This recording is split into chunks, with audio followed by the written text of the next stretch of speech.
بسم الله الرحمن الرحيم. فاذكروني أذكركم واشكروا لي ولا تكفرون. يا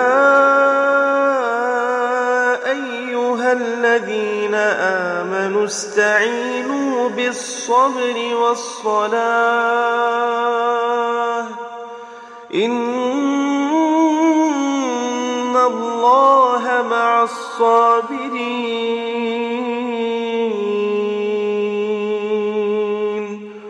ولا تقولوا لمن يقتل في سبيل الله أموات بل أحياء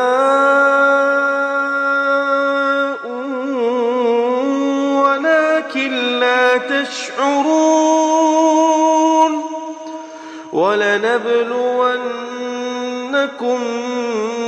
بشيء من الخوف والجوع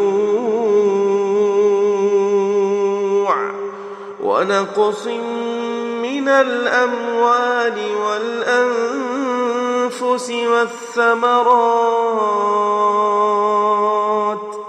وبشر الصابرين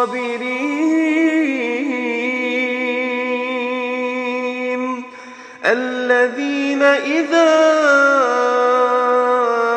أصابتهم مصيبة